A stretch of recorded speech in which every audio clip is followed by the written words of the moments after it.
Welcome. In this video, I will explain you the difference between major ethical approaches, starting with differentiating between two meanings of ethics. Firstly, there's ethics as ethos, character which can't be separated from the person engaged in the action.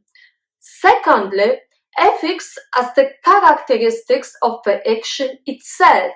Ethics as ethos with epsilon, not eta. So by judging whether an action is ethical or not, we will start by asking whether the disposition and intentions of a person were good, or trying to judge the action itself or its consequences.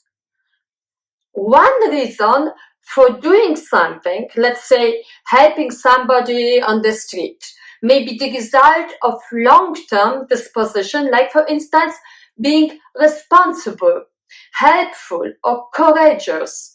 In ethics, we call such moral dispositions virtues. Your virtue is the reason why you are protecting a child in a dangerous situation, even if you may feel fear. The virtuous ethics is focusing on such disposition as determinants of good character.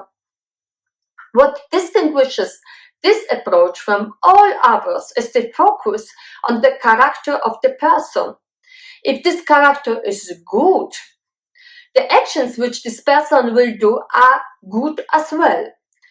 We ask in this approach how the person can accomplish a good life and become a good person, or in other words, achieve eudaimonia, a state in which a person acts as if they were guided by a good spirit.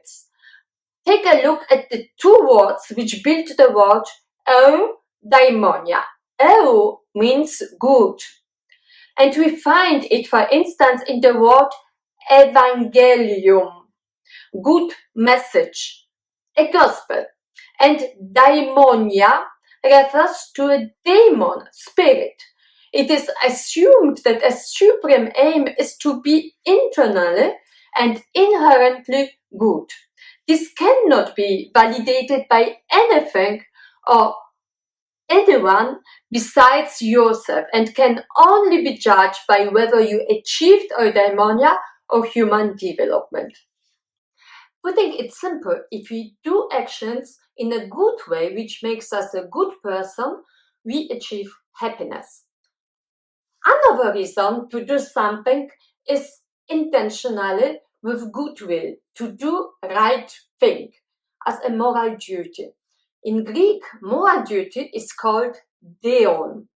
Therefore, the approach to ethics focused on intentions of the action in the sense of moral duty is called deontology. Coming back to the previous example, you protect a child because you recognize that it is the right thing to do, your moral duty. But how do you prove whether the action is a good one? The first method is to look at the norms on which the action is based. The categorical imperative may help you do this. Kant provides 3 criteria discussed in the next video, which allow you to decide if the norm is good, obligatory, or not. The reasons for your action may also depend on the consequences of the action. So you may help the child because you fear the consequences of not helping him or her. Being sentenced or punished for my action. In other words, you calculate the cost, overcoming a fear, time, and benefit, avoiding penalty, gaining approval of doing or not doing something, and choose the option which brings the greatest netto benefit. Such a benefit of doing something is called a utility, and you know this already from economics. Now, classical economics adopt this word from philosophers like Bentham and Mill, who were representatives of utilitarianism, a philosophy which perceives the goodness of the action judging from its consequence, utility. Therefore, they are also called consequentialists. Should you consider only your utility or the utility of the person in order to be sure that your action is good? Many utilitarian philosophers will enlarge this narrow perspective and say that the action is good when you consider the utility of all people who bear the consequences of the action. In this case, you should consider the utility of the child. In such a case, you are referring to a golden rule. Utilitarianism may also be called a teleologic approach, as explained in the previous video where telos referred to a goal.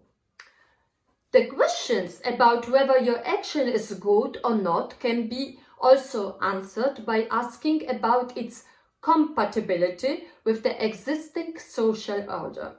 According to the social contract approach to ethics, an action is right when the norms are derived from politically shaped society and the values of this society. Here you may consider ideas developed by Hobbes and Rawls, which will be discussed later in detail.